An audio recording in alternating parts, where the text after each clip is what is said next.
Okay, everyone, welcome back to the Performance Matters podcast. I'm your host, Matrixx. I'm joined today by Jessi. But before we go into that, there are two types of people in this world. There are subscribers and there's non-subscribers. So you might as well be with the cool kids and follow, subscribe to Spotify, YouTube, Apple Podcasts, whatever your platform of choice might be. Make sure you go ahead and follow so you can get the most weekly updates on our rants, raves, revelations, everything else between. And again, big shout out to our sponsors, Iron Performance Center, Niagara's premier strength conditioning facility right here in St. Catharines. You can find us at www.ironperformance.ca, as well as Pete Methner Photography, the premier sportsographer in the Niagara region. You can reach at petemethodphotography.com or via email, petemethodphotography@gmail.com. Always support local because that's what we're big about down here in the Niagara region. Okay. So, kicking things off, I want to introduce Jessi, a somatic communication coach right here from Welland, Ontario. Thanks for coming on. Thank you for having me. I know it's pretty chill. Like, we keep things chill. So, for those that don't know what a somatic communication coach is, what is that? Yeah, that's a great question, right? It's a fancy title, somatic communication coach. So it really has multiple components to it. So somatics is basically connected to your nervous system. It's connected to your body. It's how do we regulate within our nervous system, because our nervous system is ultimately connected to everything that we do. And it's one of those pieces that we miss, right? When we're looking at healing, when we're looking at reaching a goal, when we're looking at diving into something new, somatics is really grounding in your body and making sure that your body is ready for the next thing that you're going to do. Because if your nervous system isn't ready for it, then the mind will tell you all sorts of things as to why you shouldn't do it. So when it comes to being a somatics coach, that healing is really focused on the nervous system and getting that nervous system into a regulated state so that you can be the best that you can be, so that you can hit your goals, so that you can heal from whatever you have gone through. The communication part, that is really near and dear to me, because when it comes to communicating, a lot of times folks show up small. They don't know how to articulate things sometimes. It comes down to second guessing. Communication is internal communication and external communication with the people that we interact with. And so by bringing these two pieces together, you really get a holistic experience that focuses on your nervous system, your mind, your body, and how you communicate with yourself in your mind, as well as then the people in your space, in your world, to set up boundaries, to tell people what you need, to voice your concerns, voice the ambitions you have, whatever that looks like for yourself. Okay. So then how does one kind of get on that career path, I guess, of somatic communications? I'm not too sure myself. Is it like a schooling? Is there like a qualification? And how is this? It almost sounds okay. Is it more like psychology, psychotherapy? Is it more like osteo? I'm trying to figure out kind of the kind of gist. Yeah, I mean, for myself, I fell into it really. Like, my schooling is in science, and so, but it's in natural science. Like, I have a love for psychology and did some animal psychology, but never went down that career path. Really, what led me to fall into this space was my own healing journey, and the fact that I've been through some pretty traumatic experiences in terms of trauma, not just your day-to-day trauma, and going through different experiences as an undergrad student, as a graduate student, and then coming into really realizing what I needed to be the best version of myself, to start reaching some of the goals that I had. I started unraveling these different ways of healing and of going and regulating my nervous system, and finding out how I could align my life with what I was being drawn to, right? And it really, for me, came down to getting these little pieces that I was getting along the way from different mentors, from different standard therapists, like talk therapy and things like that, and putting them together. And then as I dove further into that, connecting with different mentors and different coaches, working with life coaches and energy healers, and starting to then pull together some of these pieces that I was like, oh, well, that was missing when I did this. And then bringing that together to create a way of healing that can really have impacts for people in their lives because it pulls together all these pieces that I didn't originally have. Hmm. So it's not, I mean, to your question, to fall into that career path, from what I understand from some of my mentors, some of them do start as talk therapists and psychologists and, in neuroscience. Um, I fell into it through my own journey and through healing experiences.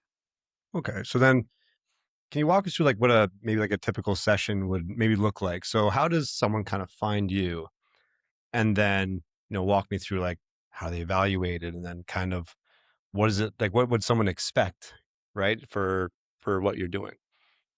Yeah, also a great question. So I will be 100% honest that I'm still testing my program. So I have a 12-week program that I've created. I've got a couple beta clients that have gone through it, and it's still really at the point of getting those foundational members in and through, so the process that I have set up we can really work through that in a way that's really customizable. And pulls together, like I said, all these different pieces that I mentioned and help their healing transformation happen in a way that feels really authentic for their experience. And so, how would they find me right now? I'm on social media and, um, reaching out to different business owners in the community to find different people that will be interested in working with me to help facilitate their transformation. Okay. So you said you have a couple beta clients, right now. Hmm. Hmm. So like what's like step one look like? What's like a session with one of them look like? And how we kind of, I guess, figuring out, bit by bit. Obviously, there's a lot of individualization to it, Hmm. different component parts. I'm curious, like, what might that look like? Like, if I'm coming in, like, okay, like, I'm curious, Yeah. like, what should I expect? What am I going to be put through? Like, maybe is it half an hour? Is it an hour?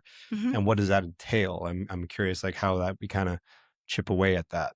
Yeah. So, I mean, healing is definitely, it's not something that you want to rush. So, how I set it up is it's biweekly. We have a 1 hour session, and it starts with, like, the first piece is always that nervous system regulation. So it starts with using different somatic exercises, um, some breathing exercises, and just ways to ground yourself to let your nervous system know that you're safe, and safe to explore these things that we're going to explore.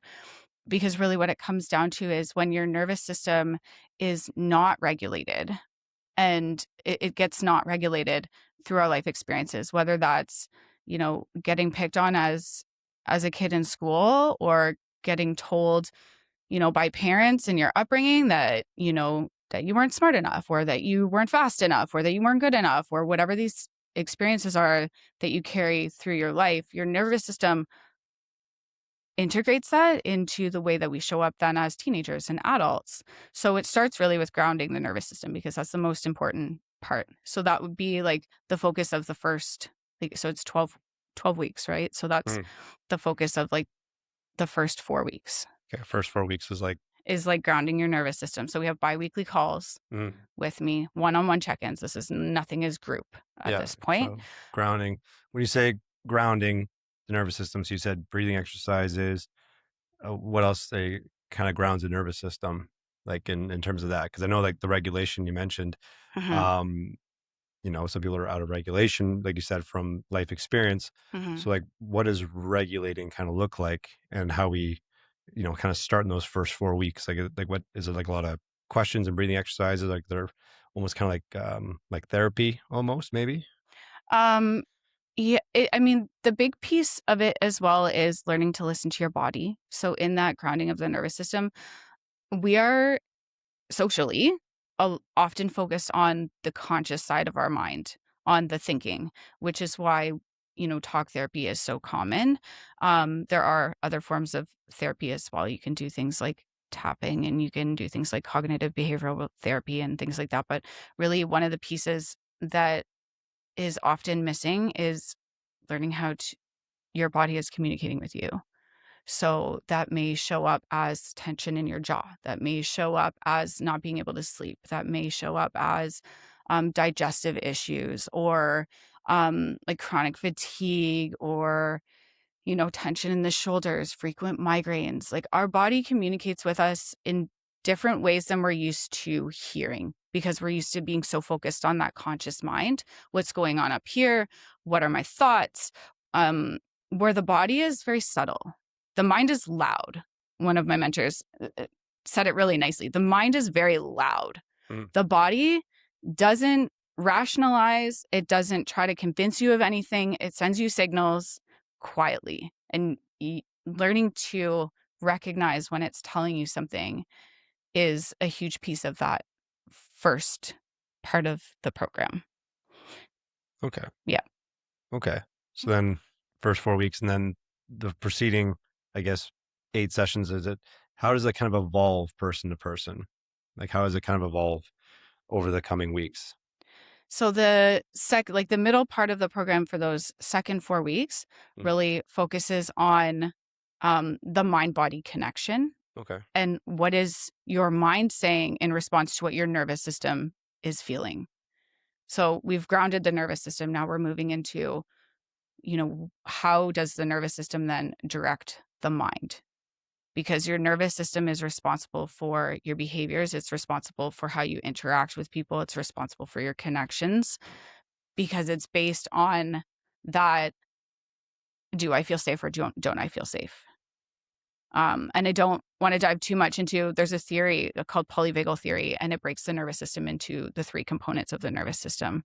So oftentimes we think of it as fight or flight, or rest and digest. So sympathetic nervous system, parasympathetic nervous system.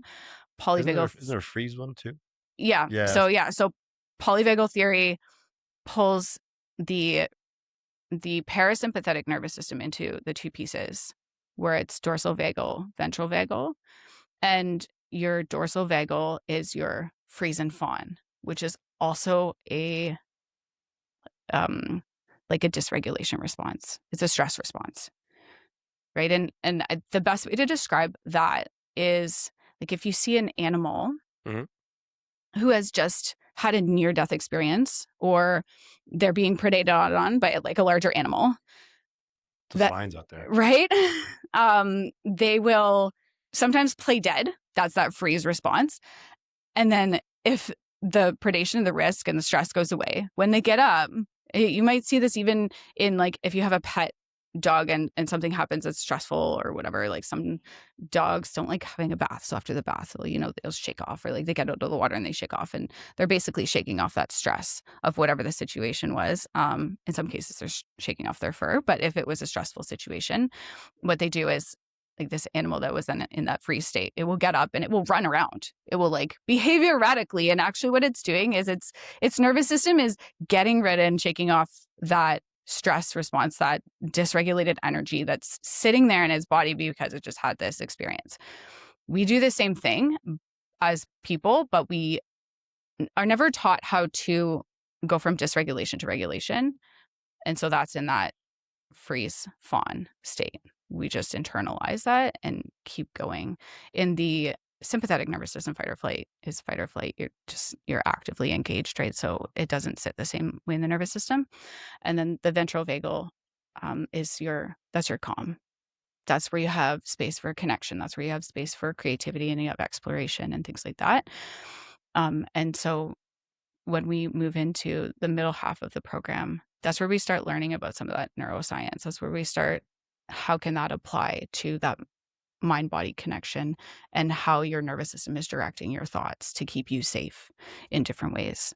And then the final weeks of the program, once we do that internal work, and again, this is where I think, at least for me and in some of my experiences, got missed, is how do we bring that into our day-to-day life?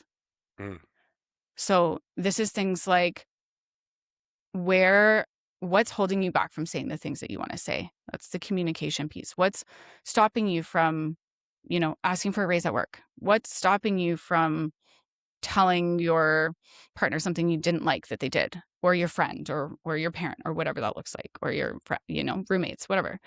We have a lot of interactions, and oftentimes we second guess what we should say to someone for fear of hurting their feelings, or not saying it right, or being judged or criticized, right? Mm. So that's where that third section of the program comes in. And while I've set this up as a 12-week program, like I said, healing journeys are very different for people. And I would rather split that into 2 6-week batches of internal healing work if someone's like, I'm not even ready to apply this in my life yet. Mm. That's the customization, right? Where I'm like, no, we'll take it as slow as you want, or we can speed through it faster. If you're done in less than 12 weeks, great. Okay. All right. Okay. Yeah. That kind of makes some sense. I'm trying to like slowly piece it together. Because like you hear a lot of the words, and like, okay, so like awaken inner knowing, like, okay, what does that mean? Manifest happiness.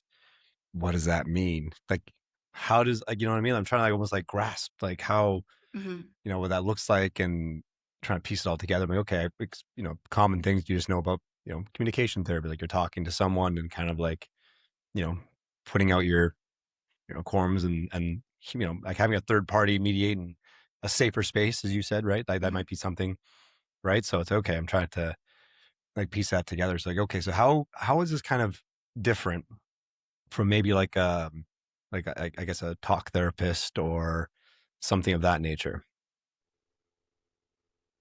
Sorry about that. Yeah. It's all good. Trust me. I We had my coffee on the before this, so like my mouth is, it's a little dry. parched. It's all good, man. Like Yeah. one of these days, I'm gonna crack a Bud Light in the show and just maybe like sponsored by like a Bud Light here, sponsored by what I mean, like Rain Energy. All right. Snippet. Let me know when you're having that podcast. I'll come Oh, in. trust me, I'll have like sunglasses on and like a beach hat. But yeah. Yeah. How is it different than talk? So talk therapy, I mean, talk therapy requires you to often relive a lot of the things that you've gone through, and you're talking through them. So it's very grounded in that conscious mind versus which is your mind. The subconscious is your body. And so that's the really big difference, Mm. honestly, is that it's not that what I'm offering is better than talk therapy, but it's a good pairing to complement. Like I mentioned to you that I've been through talk therapy. I've had counselors, I've had life coaches, and each one of them has given me different pieces. Like one of the greatest things that I got from having a therapist when I was going through, so like I said, I had some quite significant trauma in my life. And so one of the pieces that therapist gave me as a tool for coping with, so I was having panic attacks as a result of it because of flashbacks. And so that therapist gave me a technique that, again, it focused on my nervous system, but she didn't say that. Mm-hmm. It's called like a 5-4-3-2-1, where it grounds your nervous system in the present moment versus your nervous system will think that it's still in that danger zone. When you have a flashback, for your nervous system, it's very much like you're still there. You're in danger. You need to either fight, flight, freeze, or fawn. So what she did was gave me a tool to ground me in the present so that my body was like, I'm not unsafe anymore. And I got that from that therapist during talk sessions, but it wasn't articulated like what we're doing with this exercise is regulating your nervous system. Okay. Mm-hmm. Right. Okay. So now I'm curious. Like you've had a lot of mentors, and again, I don't know what if there's titles to it, but like are there theories, research, or frameworks that kind of like inform how this progresses and like the outcomes that are like measurable? For my program? Yeah. Yeah. Or I guess in general, I'm not if there's more somatic communication coaches out there. Yeah. So I'm curious, like, well, let's say things are going well, Mm-hmm. and what does like done look like, and then the theories or if there's evidence that kind of support that. Yeah. Yeah. There is research on somatics, and there is research, like I mentioned, polyvagal theory. That's a theory that was um grounded in research, right? And I mentioned like that animal response. That's Yeah. that's research that's ongoing in terms of how animals respond to situations. Somatic healing it's an entire field. So, I mean, where could that go? Really, I feel like I've hit the tip of the iceberg in terms of understanding a brand new field that I'm really excited to explore more about. So as my clients navigate through, I grow and change as a coach as well. Mm. Right? It's that's what's so beautiful about being in the coaching space is really can go anywhere. In terms of like other, you mentioned other fields like cognitive behavioral therapy is one that you've maybe heard of. Yep. um yeah, neuroscience is one that I really enjoy. There's a neuroscientist in the US, and he does brain scans, and I find his work really interesting as well, because it's not your typical MRI. He uses something called scans, which scans the oxygen content in your brain Mm. and how that responds differently. So that's a very physiological way. I don't profess to be an expert in any of these areas just yet, but that's, Mm. the direction that I would like to go, is to continue learning about it so that I can keep sharing that medicine with the world, right? Like that's really what it's about. If I can impact one person Mm. and impact one more person and one more person and support them, that's really what my goal is. Yeah. Yeah. So essentially, like a lot of what we're doing, I guess what you're doing currently is kind of maybe both evidence based, but also maybe like experiential. 100% it's Yeah. experiential. Yeah. Yeah. Okay. Mhm. So then of the beta crew that you have right now that you're working with, how are you kind of measuring if, let's say, the experiential part is working or kind of pointing in the right direction? Mhm, mhm. So it's really their communication with me of the transformations that they are experiencing. And what would like that look like? Or like S maybe like a couple of them. So it looks like, when we have our session and I ask them how the last week went, Mm. I've had some clients say, "Yeah, I spoke up at work and said this thing that was really important to me, and this is actually how that shifted a conversation." Mm. And so, I mean, one that I can call to example is a client that shared with me that they were constantly judging other people, and so then they found that their coworkers would come to them and share experiences where they were then criticizing other coworkers together, right? Like that Mm. office plate, like camaraderie over criticism and judgment of others, or complaining, um, in a way that then that person, like my client, is just sitting heavy with them, because it was just this negative feedback loop of like, this person only comes to me to complain about other people in the office, and then that mirrors their tendency to judge and criticize, which was coming from being judged and criticized themselves in their life, which many of us experience, right? Mm. And when through working with me on that, internal monologue and how that was showing up, and, you know, reframing the narrative and helping calm their nervous system, then the next week they came to me and they said, I was able to shift the conversation away from that person criticizing someone else in the workplace. I don't remember exactly what she said, how she did it, but she was able to shift the conversation and shut down, you know, let's talk about this instead. Hey, I have this other thing that we can talk about, um, in a way that felt really authentic for her. And she was super grateful and happy to, like, yes, okay, I've made this shift. And then that starts to, I mean, the science behind that is then it really starts to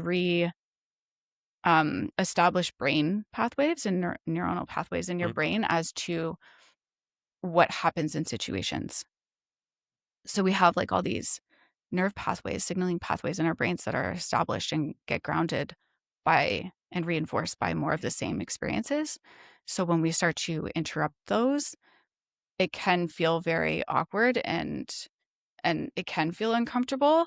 But that's part of why it's so helpful to have a coach, Mm. is to have someone to be like cheering you on from the sidelines and giving you a way to progress through it, so you're not going ad hoc on your own trying to navigate these things.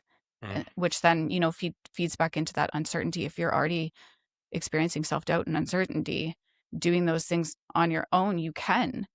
For sure, you can navigate some of the stuff on your own. But like I said, I've had a lot of mentors and coaches that have helped me navigate stuff too, very ad hoc, piecemeal.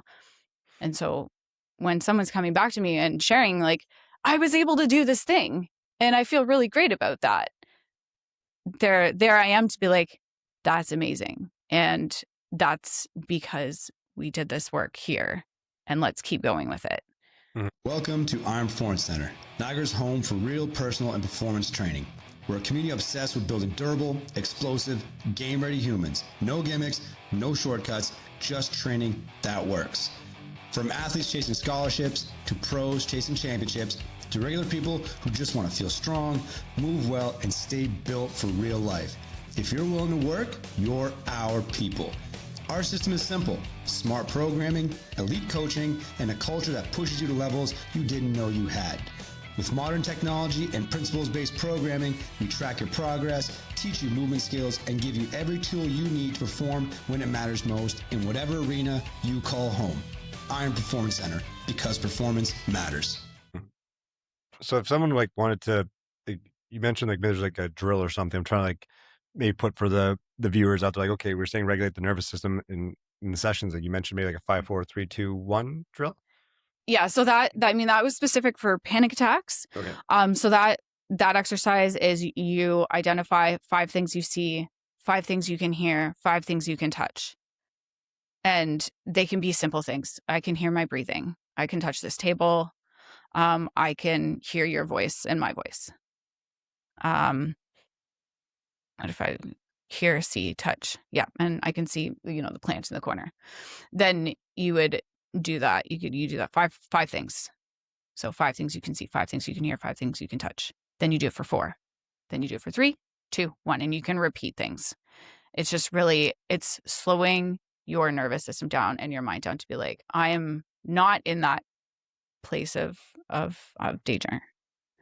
Another exercise that is really good and is probably one that some people know it is the box breathing exercise. Yeah. 2 in, 2 hold, 2 exhale. Or 4. We do 4. 4. Yep. Yep. So yeah, the 4 in, 4 hold, 4 exhale, 4 hold empty lungs. So that's a really helpful one as well. I mean, obviously I pair that with things like mantras and, you could do other exercises with it, other somatic body exercises where your body will actually shake out some of that energy that was stuck there. So there's exercises that can go along with that to help the body clear some of that stuck energy from those situations that it wouldn't have been able to otherwise. Okay. Yeah. Okay. Yeah. No, it's good. Just try to put perspective and try to get an understanding of, okay, so that's like some drills that might help kind of regulate like the nervous system for. Yeah, exactly. Yeah. And the thing is, when we aren't able to fully process our emotions, because emotions are energy in motion. And when we aren't able to fully process our emotions. That's a bar, eh? That's a bar. Yeah. That's a bar. Put on a t-shirt. Yeah. That's crazy. One of my mentors Was that said emotions, that. Energy in motion? Emotions are energy in motion. That's a t-shirt. Yeah. And really what you gotta put that on a t-shirt. Yeah. That's, you gotta like do something with that. There's a mantra right there. But oftentimes we get tethered to certain emotions and certain experiences, right? So this is like the energetic side of it. And when we get tethered to them, then they sit in us and we don't let them go. And that's part of somatics too, is letting that energy that's sitting there from these stressful experiences or just unpleasant experiences go. Got it. Yeah. Okay. So then how, again, we work primarily with athletes and stuff like that, right? Yeah, I know. Trust me, we got some crazy ones out there that are just crazy things. So how does this kind of like tie into, I guess it's like a very general broad question really, but like who is probably like the more common person that you would probably see that would work with you? And then maybe, if we're talking about athletes specifically, how does that kind of fall in with this niche? Yeah, that's a really good question. And I mean, the thing is, everybody it's not specific to an athlete or person, right? Everybody has gone through some sort Yeah, of of course. unpleasant, traumatic, Yeah. whether I'm not talking like, significant trauma. Significant trauma is its own beast, and you can heal that through somatics work. But in terms of like an athletic audience that, they're pushing their bodies, they're already probably working on their mindset. Mhm. There is oftentimes things that hold all of us back, that stop us or slow us down or make us second guess ourselves or put us in a space of comparison with somebody else. Why is that? And where is that sitting in your body? And how do you break through that? Mhm. So that would be, I would say, for for your audience of athletes, it would be honing in on those things and finding where the blocks are so that they can level up their performance. Okay. So like, let's say, I guess probably, again, assuming like general trauma with like socials and everything else being Yeah. aside, like for Yeah. them, probably a lot of like the big mental barriers will be like the competition, like handling high pressure situations and the consequences of winning or losing, Yep. right? For a lot of them, right? Like scholarships on the line, championships, all sorts of stuff that essentially it's a job for a lot of them, right? Like they're in school and they have a scholarship, but they don't Yeah. perform, a lot of pressure, That's right? a lot of pressure. A For lot of sure it is. pressure. So like, where would you almost like start with one of them? Assuming like maybe, figuratively speaking, let's say social life is good, family life's good. Like a lot of things are by their definition is good. Maybe they're having that, that choke moment essentially in sport. Like where would you start with them? So I don't think that it would be any different than where I would start with other folks. It's getting to know, where they feel tension in their bodies. It's getting to know what, are they doing well with their sleep? What points of stress can they say consciously that they have? And then identifying where are those sitting in their bodies, because their bodies are operating at such peak performance. You Like, where is tension in your body that isn't muscle tension from working out? Mm. Where is energy in your body that is sitting heavy, that is then gonna, potentially hold you back from going from a loss to a win, or keeping on a winning streak, or balancing your studies with your scholarship? Mm. Okay. I got you. Okay. That's curious. Like I said, I'm always like some of the stuff they have to, the pressure they have to deal with is immense sometimes, right? And they, again, plus two now, a lot of them go home. They're balancing work, they're balancing preparing Yeah. for next season, and Yep. then coach has to make cuts or something like that. Or for pro guys, right? Like some guys are trying to win championships or talk about their contracts and kind of everything else like that. Is there a person like maybe that you would not want, that maybe should not use somatic coaching? Is there like someone that say, hey, like this is not for you? I think that would be something that I'd have to assess on an individual basis, right? Because like the whole thing is, I don't want to pull someone into 12 weeks with me and then it doesn't fit Mm. with what they're looking to get or where they're at, or what they're, basically where they're at, right? I'd have to assess that on an individual basis. But I mean, as far as, having conversations, like I said, I'm very new and I've had beta clients. I haven't worked with any pro athletes, so I Yeah. really don't have a ton to pull on when I say, like, is there somebody I wouldn't help? No, there isn't somebody I wouldn't help unless I really felt like what I could offer them wouldn't be useful for them. No, that's fair. Yeah. Yeah, that's fair. You always got to reevaluate and reassess, and Yeah, you know what I exactly. mean? So I guess it's always curious, like, what is the outcome they're seeking? You know what I mean? Like if someone reaches out, it's like, hey, what do I expect out of this? And even if it's like 6 months, like, hey, in 6 months, Yep. I'll give myself like a 6-month runway. What am I expecting to feel, be, act at the end of 6 months? And like, what, like kind of like, what does that look like for me? I don't even, again, everyone's different. The individualization of it is completely, because really we're talking about a lot of things that, we don't have really accessible to CT scans and everything else on the weekly and the dailies. We can't track. There's something like we can like kind of sink our teeth into, right? I'm like curious, like, well, for us, it's like we can time their sprint, we can measure, speeds and everything else of that power outputs. We can quantify like what we're doing is either keeping us on track or, kind of signal the flag, like, hey, we're kind of steadily going off course and we can readjust, right? When it comes to, you said matters of the conscious and subconscious, it's really hard for us to kind of quantify what improvement looks like. And then how do we know we're kind of like on the right track to get there in maybe 6 months time, or even that's reasonable for a timeline, right? So I'm always curious, like what the outcome is and the kind of like what their expectations are at the finish line, Yeah. Yeah. And it's definitely a fair question given the audience is athletes, right? So No, they're very particular. There's like pro so athletes. yeah. Even I would argue our varsity athletes come back from like university and college, like they do D1 sports, like they know exactly what they want. They have like these timelines. And again, sometimes it's like maybe it's overzealous, but they're willing to put a lot of work in to even get close to it, right? So they kind of know what they want. So like, hey, I got 16 weeks. By this point, I want to be this, this, and this. Yeah. All right. Lofty goals. Here's being real. Like, here's the game plan of what we're going to have to do. Again, it's a two-way street. Like we're just in the passenger seat, right? They have the steering wheel and the gas pedal. It's like, we can plan the work, but you have to work this plan religiously to pretty much even get close to these objectives. Right. But then that's kind of like, hey, they're willing to do the work. They know what done looks like and they're willing to work that plan. So, it's kind of the same thing now. It's like, well, if they're willing to put in all the work, like how we kind of define what done looks like for them and how do we know we're on the right track essentially. Right. So, yeah. I would say it's probably going to be more felt than a numerical. And there's even in research, there's qualitative, quantitative, right? So the statistics that you're telling me, those are all quantitative. Yeah, they're objective realities, yeah, and right? subjective, yeah. So it would be definitely more on the side of the qualitative, like that. When you go into a situation, when you go into a race, when you go into a game, when you go into a stressful situation, are you like, do you feel more ready for it? Do you feel, like you're on top of the world, right? That even if it doesn't go the way that you want it to, that there's a sense of still purpose. There's a sense of still drive. It's not gonna, because we can't control everything. No. Right? No, we can't control everything. It's and chaos. that's right. And that's part of it is like, okay, so you can't control the outcome in all cases.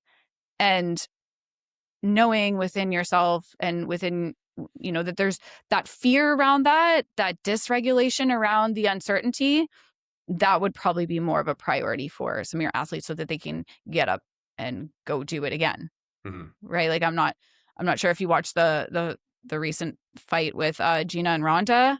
Well, I didn't watch that one. No, you didn't watch that one? I didn't watch it on Netflix. I mean, I've honestly like shifted away from UFC ever since they started adding so many weight classes. Like I was in that early 2000s realm where like GSP was on top of the world at welterweight.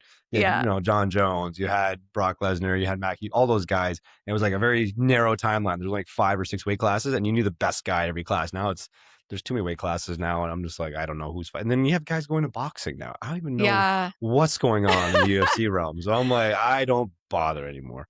Okay, well, I don't watch a ton of it, but I definitely watched the fight with these two ladies. They both came out of retirement to fight. And ultimately, you can't control the outcome of that. These are peak athletes that stepped away and came back to have a fight. And Ronda basically tapped Gina out in less than a minute. Damn. And retirement. Right? And that's months and months and months and months and months and months of training, probably looking at all of their stats. And it's done in 45 seconds. Yep. And Rhonda, super happy about that. Yeah, I'm good. I'm going to go back home, have more kids and do some cooking and I'm done. And the announcer even asked her, are you going to come back? She was like, no, I'm good. I'm good. Gina, on the other hand, is going like, that was too fast. I just trained for so long and I wanted to hit her. Yeah. Right. And there is no control in that. But her nervous system will have been activated through that whole thing, right? And how is she going to then shake that off after? It's the same thing for your pro athletes. You can't control everything. So where are you sitting within your mind, within your body after that event, after that stressful event? As you're going into that stressful event, that's where I see that it might be really applicable for your audience. I got you. What do you think people in your industry get wrong? Oh, that's a good question. What do I think people in my industry... every once in a while I got good ones. Every once in a while, shooters shoot, man. Every once in a while, shooters got to shoot, bro. I'm like the Michael Jordan over here. I wish, never. What do I think people get wrong? Yeah, like what are some like misconceptions maybe? Or like, what do people in the industry get wrong? Oh, I think the conception around the industry that it's fluffy or that it's not going to work I think that conception is wrong. I think that there traditionally hasn't been enough science behind it because we are logical, rational people and we want to, I mean, you've said it yourself. What's the proof of my outcome? Yeah. How am I going to, right? How am I going to, yeah, exactly. Proof of concept. Like, how am I going to know that I'm done? How am I going to know that I'm achieving what I'm paying you to achieve, that I'm seeking your services for, whatever? I think bringing that science piece into it, it's starting to happen, but I think it doesn't really happen as often because there's such a divide between the practice of like psychology and going to school for psychology and people that come to life coaching through other means, right? So my first life coach was a colleague. We served together, no science background, nothing like that. And I appreciated, she was my first life coach. I appreciated everything that we did together. It wasn't the same structure as what I'm offering now because I have a structured roadmap that I have in my program. Right? We talked about it a little bit. That was not structured. That was like ad hoc life coaching. Yeah, what do you want to talk about today? What do you want to work on today? And it's very hard for me to then know, well, when are we done? How do I know where I got to where I wanted to get to? What's the North Star look like? Yeah. Right? Yeah, that's funny that you said North Star. I listened to that in one of your earlier episodes, and I actually have that as part of my program, identifying like what internally is a North Star for you. Damn it. You're going to take my t-shirts? You're going to take my sayings? You're going to take my metaphors? We should share them. It's all good. I didn't put no TMs on them. I say crazy shit all the time. I got metaphors out the ass, man. It's crazy. Trust me. We're built on it. You think I'm bad. You know what I mean? Coach Miles, he's got metaphors. It's crazy. North Star, you can take that one. That's a good one. Yeah. So mine is an internal North Star, right? I mean, North Star, I think in the podcast I was listening to had to do with like calorie counting. Probably one of those. Yeah.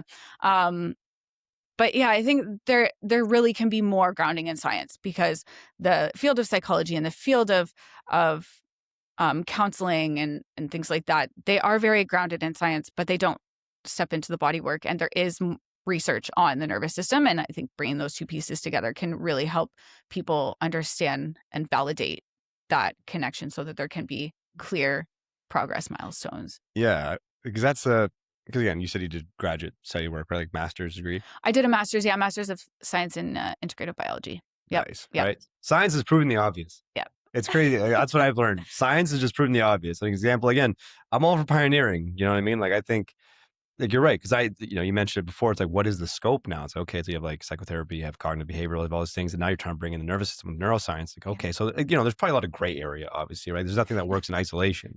Yeah. But now, like, okay, I'm trying to draw this line of scope.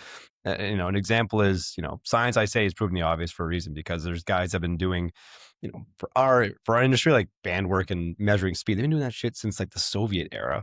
And only now that they start publishing papers in like 2008, they're like, this works. And you're just like, yeah, but they've been doing it for 40 years. Yeah. Maybe they thought he was crazy, but he was doing it for 40 years. And guys were getting immensely powerful, very potent stimuli. And next thing you know, like now everyone's doing it because the paper came out. And you're just like, well, yeah, but he's been doing it. This is not new per se, right? Like it just took many years to actually, like, I guess, validate if that actually works or not. And that's, like, that's why I think, because this industry and what we do anyway, is so open to creativity. And like, we know, there's a lot of methods that are, the methods are many, but the principles are few. So as long as you stick to like principles, there's a lot of room for creativity to see what works for what athletes, and then really kind of do your own case studies. And you can say, okay, well, if this worked for this archetype of a person, this also might work for this, kind of, tweaks small things here and there to kind of fit their individual constraints. But there's always like that pioneering aspect of like, well, okay, well, shit, it's only crazy it doesn't work. You know what I mean? Like, well, you only know if it doesn't work if you try it. Yeah, right. So it's like, I get it. So I guess the same thing for now this industry, because it's like, I'm sure you're right. Like, the people probably do think it's like, sounds like a fluffy thing. Like, oh, like, I think therapy in general has come a long way since, like, people like now regularly seek it. And it's almost like, what do you call it?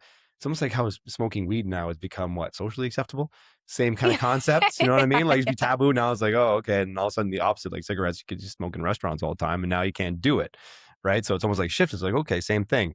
therapy has become more like normalized. No, it's a good thing. Go do Mhm. it. No one's going to like, judge you for it. So Mhm. it's kind of like, okay, now we're trying to carve our own path here. So it's like, what is the scope of like, or the future, I guess, of somatic communications? Cause like they're kind of like a blend of a few different fields. Mhm. So it's like, Mhm. where's the scope lie? Yeah.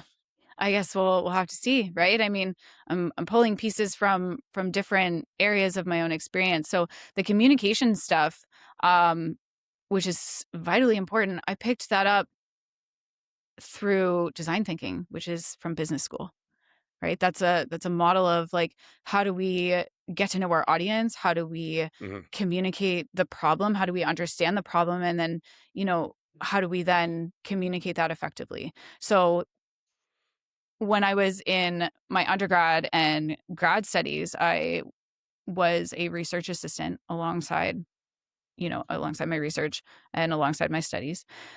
And we were working with I set up with two other researchers at the university, a what they called a transdisciplinary. So this is not like interdisciplinary, which is a couple disciplines, not multidisciplinary, like all the disciplines across the entire university with a community partner. And the first half of that 12 weeks that we spent with them was focused on design thinking, getting to know your audience. How do you communicate across your discipline? How do you get out of that technical jargon so that you can really get at the essence of what you're trying to share? Mhm. And really, it's not that much different than communicating in your day-to-day life, Yeah. right? Who's your audience? How do you understand their problem, or the problems that they're having? And how do you then listen, make some mistakes, learn, keep moving? Mhm. So it's really, it's that overlapping, it's that pulling the pieces together. Do I know where somatic communication is going to go in 5 years? Well, how could I possibly know that? Yeah. Yeah. Right? It's going to go where the clients and my work take me as we continue to see what's working Yeah. and what's not. Yeah. Yeah. It's kind of funny too, because I, learn benchmarks of like measuring success. I actually like we've seen to hit this breakthrough in 4 or 5 weeks. Tends to be average now. Like at Yep. 20 people, 17 or so are like actually saying this is like the subjective feedback. Okay, great. So that's kind of the new target now. And you can just keep fine tuning and say, okay, why is it working? There's always a general curiosity. In terms of communications, yeah, absolutely. Like it's no different. We can talk technical jargon all day. Like between colleague to colleague, staff to staff, that's what we do too. And then Mhm. like it's like, okay, it's almost like speaking a new language. Like how do I communicate the outcome or the intent to a 14-year-old? How do I Mhm. communicate the intent to speak their language? Yep. Essentially, like Yep. take what you're saying, translate it, and speak their language. Oh yeah. Essentially, right?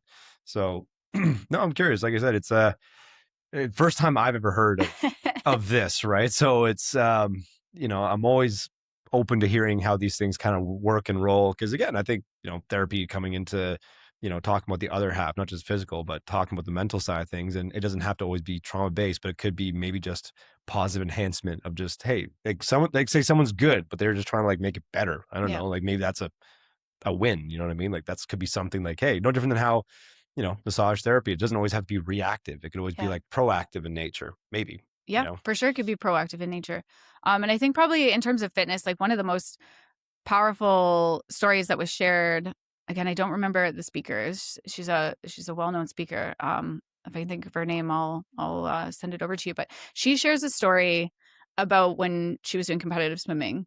And in the pool, I don't know, I don't competitively swim, but I'm a lifeguard. I teach lifeguarding, and so I regularly swim. And swimming is such an interesting way to combine that mental and physical, because I mean, sports are the same, but swimming, you're in the water and it's like breathe and move and breathe and move and breathe and move to make sure that you get to the other side. For competitive swimmers, they're racing a clock. They're under extreme amount of stress.